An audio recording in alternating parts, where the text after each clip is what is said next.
Bienvenue sur ma chaîne YouTube. Aujourd'hui, nous allons parler d'un des plus grands scandales financiers du XXe siècle. L'affaire Enron, une société américaine dont le nom était synonyme de succès. Un géant de l'industrie énergétique qui semblait inébranlable. Le modèle même de l'entreprise américaine moderne. Une entreprise qui incarnait l'innovation et la croissance. Ils étaient courtiers en énergie. Ils étaient dans le haut débit. Ils étaient partout où l'innovation technologique se trouvait. Ils étaient même dans la météorologie, bon sang. Ils semblaient avoir une main dans chaque secteur. Ils étaient au sommet du monde. Ou du moins, c'est ce qu'ils voulaient faire croire à tout le monde. Une illusion de grandeur. Derrière la façade brillante, cependant, les choses étaient pourries. Une réalité bien différente de l'image publique. Le succès d'Enron reposait sur un fondement de mensonges, des astuces comptables, des manipulations financières, et beaucoup de transactions louches, des accords secrets qui ont trompé des millions de personnes. Ce n'était pas le capitalisme à son meilleur, c'était la cupidité des entreprises sous stéroïdes. Une tragédie économique. Enron avait le don de faire passer des paris risqués pour des valeurs sûres.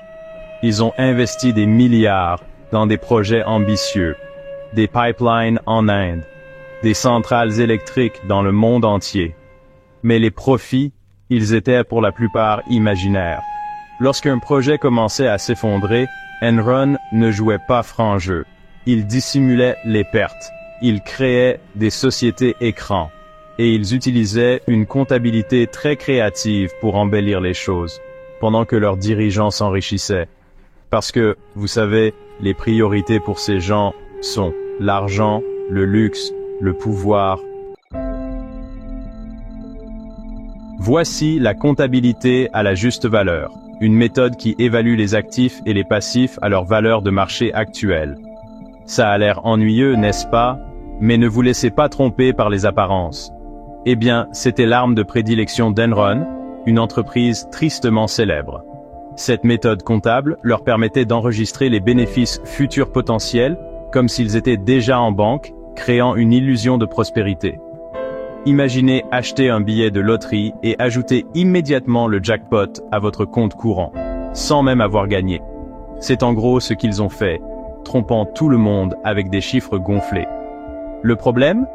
Ces bénéfices futurs étaient à peu près aussi réels que des licornes, une pure fiction. Mais l'illusion a fonctionné. Pendant un temps, tout semblait parfait. L'action d'Enron a grimpé en flèche, attirant de nombreux investisseurs. Les investisseurs ont été dupés, croyant à cette prospérité artificielle. Et les dirigeants? Ils riaient jusqu'à la banque, profitant de la situation. Jusqu'à ce que tout s'écroule, révélant la vérité et causant un désastre financier. Maintenant, vous vous demandez peut-être, où étaient les comptables dans tout ça? Comment ont-ils pu laisser passer une telle fraude? Bonne question. Le commissaire aux comptes d'Enron était Arthur Andersen, l'un des 5 grands cabinets comptables. Ils avaient une réputation solide et étaient censés être les meilleurs dans leur domaine. Ils étaient censés être les chiens de garde, veillant sur les finances de l'entreprise. Les gardiens de l'intégrité financière, assurant que tout était en ordre et conforme aux règles. Au lieu de cela, ils ont détourné le regard. Andersen a approuvé les comptes falsifiés d'Enron, ignorant les signes évidents de fraude. Ils ont déchiqueté des documents, effaçant des preuves cruciales. Et ils ont permis l'un des plus grands scandales financiers de l'histoire américaine, un événement qui a secoué le monde des affaires. Ils étaient censés être les adultes dans la pièce, les voix de la raison et de la responsabilité. Au lieu de cela, ils étaient plutôt comme les enfants qui aident à cacher les preuves après une fête qui a mal tourné, compromettant ainsi leur intégrité et celle de leur profession. Merci d'avoir regardé cette vidéo. Si vous l'avez appréciée, abonnez-vous et activez la cloche pour ne manquer aucun de nos prochains sujets.